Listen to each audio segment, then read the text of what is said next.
ڕووداوەکانی ئاگرکەوتنەوە لە ڕووبەرە ژینگەییەکان بۆ ئەم ساڵیش بەردەوام بوو. بە جۆرێک لە وەرزی هاویندا لە قەزای سۆران 258 ڕووداوی ئاگرکەوتنەوە لە دارستان و پوش و پاوانی سنوورەکە تۆمارکراوە.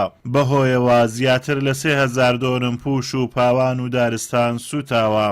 کۆی گشتی ئاماری ڕووداوی ئاگرکەوتنەوە لە پوش و پاوان و دارستانی ناوچەکە لە سەرەتای ساڵەوە تاوەکو ئەمڕۆ 258 ڕووداوی ئاگرکەوتنەوە لە پوش و پاوان و دارستانی ناوچەکە کە لە سنووری بەڕێوەبەرایەتی بەرگری شارستانی سۆران کەوتۆتەوە.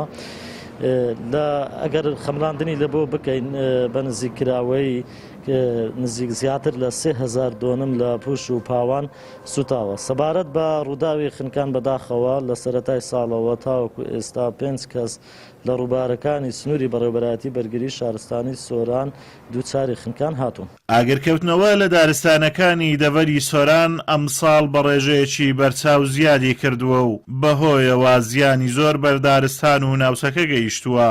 هەڵکەوتەی سەختی ناوچەکە و درەنگ کۆنتڕۆلکردنی ئاگرەکانیش بووەتە هۆی لە ناوچوونی سەدان درەختی بەتەمەن و هەزاران باڵندە و ئاژەڵی چێوی. چالاکانی بواری ژینگە داوا لە هاوڵاتیان دەکەن ژینگەی ناوچەکە بپارێزن و خۆیان لە ئاگرکردنەوە لە ناوچە شاخاویەکان بەدوور بگرن.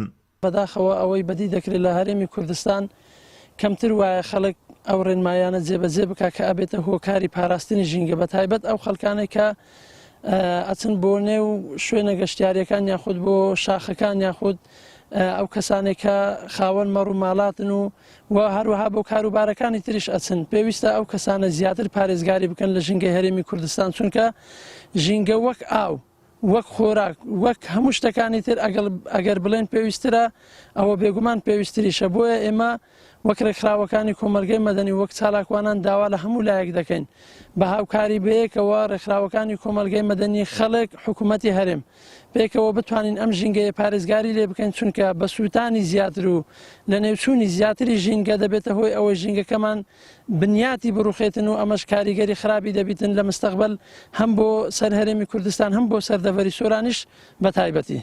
هۆکارەکانی سووتانی پوش و پاوان دەگەڕێتەوە بۆ بردومانی بەردەوامی سنوورەکە لەلایەن تورکیاوە. ئەمە جگە لە پاشماوەی ئاگری گەشتیاران و بەکارهێنانی چەک و یاری ئاگرین فرێدانی پاشماوەی جگەرە لە ناوچە شاخاویەکان.